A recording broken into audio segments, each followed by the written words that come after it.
마켓클리가 처음 이제 새벽 배송이 열었을 때는 상당한 많은 호응을 받고 지금도 받고 있죠. 그런데 지금 이제 대세제는 계속 또 증가되고 있어요. 굳이 뭐 새벽에 받는 것보다 밤에 받아도 되고 11시에 12시에도 배송하는 그런 부분이 있고요. 그다음에 또 아까도 말씀드렸지만은 이제 우리가 생활 패턴이 변하고 있다는 얘기죠. 식생활 패턴이 변하고 있고 그래서 지금 새벽 배송은 어느 시점에 가면 한계에 봉착할 수밖에 없는 부분이고 또 하나가 뭐냐면 새벽 배송은 너무 고비용 구조입니다. 고비용 구조. 예를 들어 뭐 프리미엄급으로 한다 그러면은 서울 쪽에서 강남 쪽에서 할 뿐이지 이 지방으로 확산돼서는 프리미엄급이 통하지도 않을 거란 얘기죠.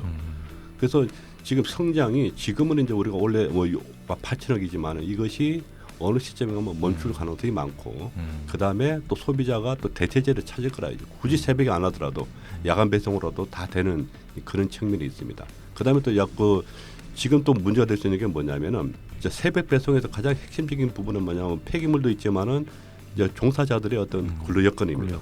그 다음에 차량의 어떤 배차 관계. 그럼 뭐 이제 우리 운구 구조가 앞으로 이제 변한다 그랬어요. 일본 같은 경우는 이사 일정을 정해놓고도 이사를 못하는 경우도 있어요. 왜? 운전기사가 계속 지금 줄어들고 있습니다. 고령화가 되고 있고. 맞아요. 그럼 우리나라 같은 경우는 지금은 일자리 부족 문제로 인해 가지고 지금 당장 어떤 물류 부분에서의 어떤 그 고용 수급 문제는 문제가 없다고 보지만은 제 개인적으로 4-5년 내로는 분명히 이 문제가 이제 부닥치기랍니다. 왜냐하면 지금 우리나라 그 영업용 자동차의 그 기사들의 그 나이가 평균 52세입니다. 세계 최고입니다. 일본이 45세예요.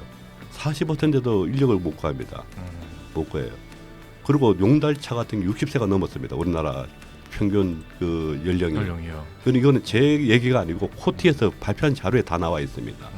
그러면 자 앞으로 5년 내로 기존의 세력들이 이제 인력들이 이제 빠져나갔을 때 그 빈자리를 젊은 세력들이 계속 메꿔야 되는데 지금 메꿀 수 있는 그 부분이 별로 없어요. 왜냐하면 전 세계적으로 운전기사는 지금 부정현상을 일으킵니다. 왜 그러느냐?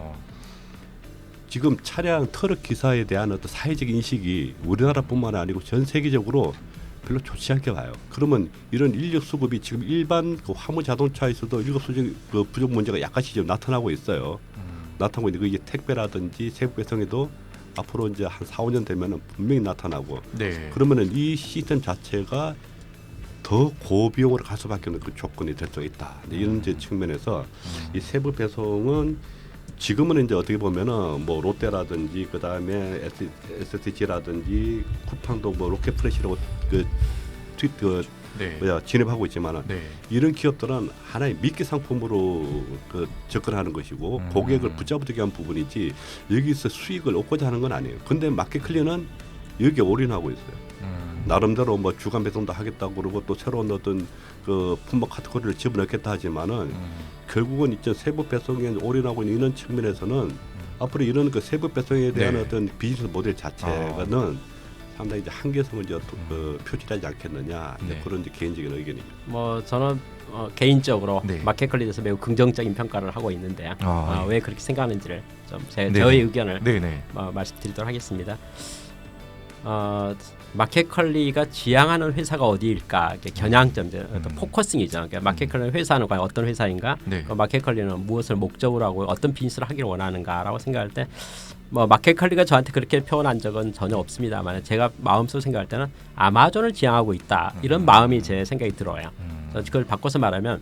아마존이 그 비즈니스를 하면서 전자상거래 쪽 비즈니스를 했잖아요. 그러면서 맨 처음에 시작한 게 온라인 그 도서 판매 쪽 시장으로 들어왔거든요. 그래서 이제 도서 시장에 들어왔는데 그 도서 시장에 들어오는 이제 목적 있잖아요. 어떤 온라인 비즈니스 중에서 아이템 품목을 정하면서 그걸 정했다. 이제 이런 측면으로 생각이 들고 있거든요.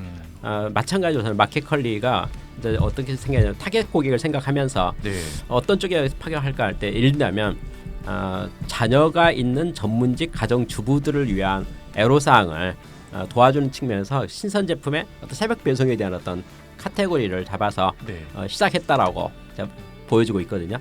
그런 관점에서 이제 시작은 그렇게 이제 했는데 실제로 관심 있는 게 고객의 관심이 많아요.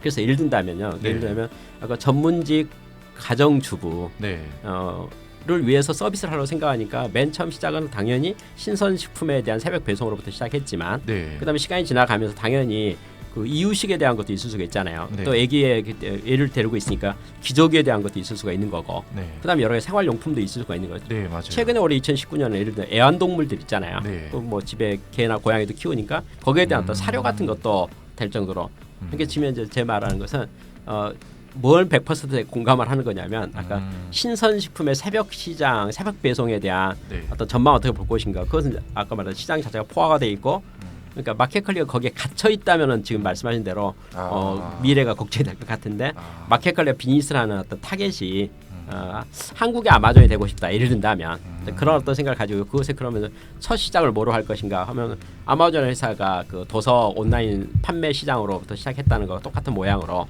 이제 어떤 신선식품의 새벽 배송부터 시작을 해서 그쪽으로 가고자 한다 이렇게 이제 생각한다면 뭐 그렇게 한다면 이제 그런 카테고리의 다양성 그 지향하는 바가 그러니까 아까 이야기한 대로 신선식품의 새벽 배송만을 마켓 관리가 현재도 그러고 있고 앞으로도 계속 그렇게 집중해서 갈 것 같으면 아까 성장의 기업 성장의 한계가 있을 거로 생각되지만은 카테고리를 좀 확산시켜가고 범위시켜가면서 또 고객 있잖아요. 충성 고객 또 고객 수를 늘려가면서 그 고객에 대한 서비스를 어떻게 다 할 것인가 이런 관점으로 본다면 의미 있다고 생각하고 있어요.